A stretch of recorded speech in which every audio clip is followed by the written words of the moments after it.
विधान परिषदेत काल उद्धव ठाकरेंचा 9 सदस्यांचा निरोप समारंभ पार पडलाय।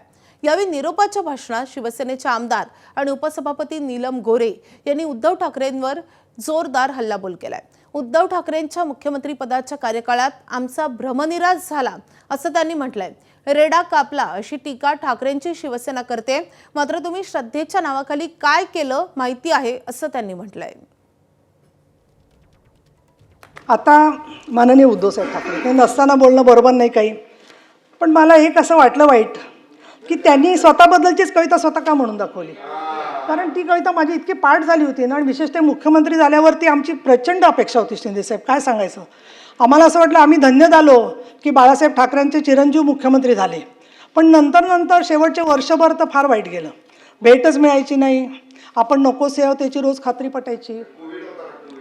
ते कोविड तर आम्ही आठवड्यातून हा मिलिंदचा 8-8 वेळेला हे करायचा, टेस्ट करायचा कोविडची। ज्यांनी भेटायला जायचं त्यांनी ती टेस्ट रोजच करायची असायची ना। आता काय बोलू नको, तू तिथेच आहेस, पण करू शकतो आपण।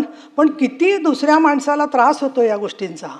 आणि कोविडमध्ये काम कोणी नाही केलं, सगळ्यांनी काम केलं। शिंदेसाहेब सुद्धा स्वतः तो याचा सूट घालून कोविडचा PPE युनिट घालून तिथे गेले होते।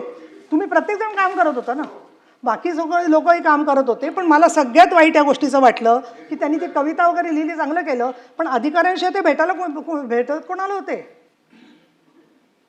आणि काय आता काही गोष्टी बोलायच्या नाहीत, त्यांनी ती कविताशी त्यांनी ती वाचली शेवटची की मला कोणी समजून घेतलं नाही म्हणून। तर मला काय वाटतं की एवढे मोठे प्रश्न असताना मोठे साहेब होते, त्यांना प्रश्न नव्हते का?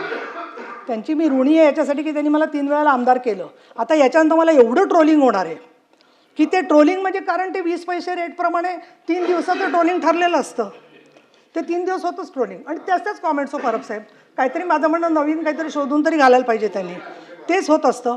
दुसरं मला कळलं नाही, कोणी रेडा मारला का कोणी अजून देवीकडे गेलं। अरे आपण स्वतः काय काय करतो श्रद्धेच्या नावाने, याचा प्रत्येकाला स्वतःला माहिती आहे ना काय करतो ते।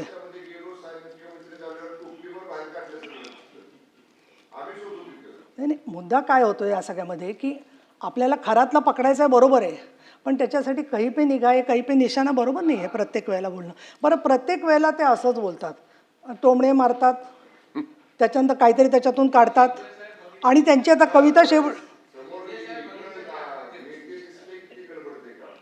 नाही, आता प्रश्न काय झाला माहिती आहे का?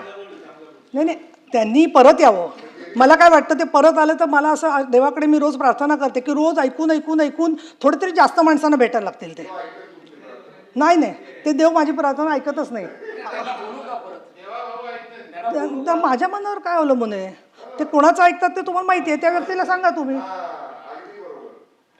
दुसरं कोण सांगा।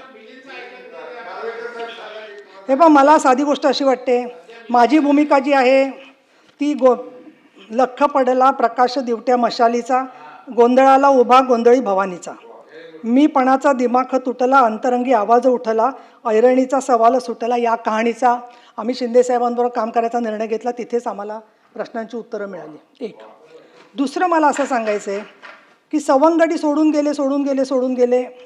आपल्या घरचा एखादा सेवक सोडून गेला तरी मी 2 दिवस विचार करते की आपलं काही चुकलं आहे का। 60 लोक 70 लोक सोडून जातात, हजारो जिल्हा प्रमुख निघून जातात, त्यांचा काहीच विचार का नाही मनामध्ये करत। आणि परत ते म्हणतात मला समजून घेतलं नाही। अहो, तुम्ही त्यांना समजून घेतलं नाही म्हणून ते सगळे निघून गेले, हा एक त्याच्यामधला भाग मला वाटतोय। आणि दुसरं असं आहे की पहा, मला पूर्वी मी सांगायला नाव पण हरकत नाही, मला रामदास कदम साहेब पण एकदा बोललेले की पहा, यांचं असं असतं की विजय असला की त्यांचा असतो आणि पराभव असला तर आमचा असतो। ते मला मी कधी विजयाच्या मिरवणुकीला जात नाही। आता इतके झटले लोक महानगरपालिकेसाठी, पण त्याच्या कमिट्या करताना यांना एक शब्दांनी सुद्धा विचारलं नाही। ती पद्धतच आहे। शेवटी कसं आहे की किती प्रमाणामध्ये सहन करायचं याची प्रत्येकाची मर्यादा ठरलेली आहे। मला तर असं वाटतं की अनेक वेळेला अनेक लोक शेवटी आजारी पडतात, त्यांना काही काय होतात गोष्टी, आणि तरी ते सहन करत राहतात। दुसरा महत्त्वाचा भाग असा आहे की आपल्याला कंटाळा येतो ना राजकारणाचा, तर मग त्याच्यामध्ये सत्तेच्या संदर्भात एवढं तरी आपल्याच घरच्या लोकांनी बघावी सत्ता, असं कशाला आग्रह धरायचा। एका शिवसैनिकावरती जबाबदारी टाकावी त्यांनी, असं माझं त्या ठिकाणी सांगणं आहे इथे।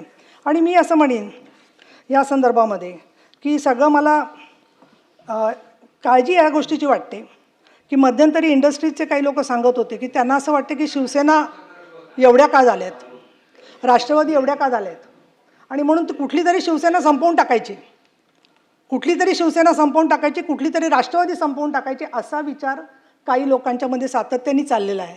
आणि अशा वेळेला शिकस्त करतोय आम्ही प्रत्येक बाबतीमध्ये सहकार्य करण्याची.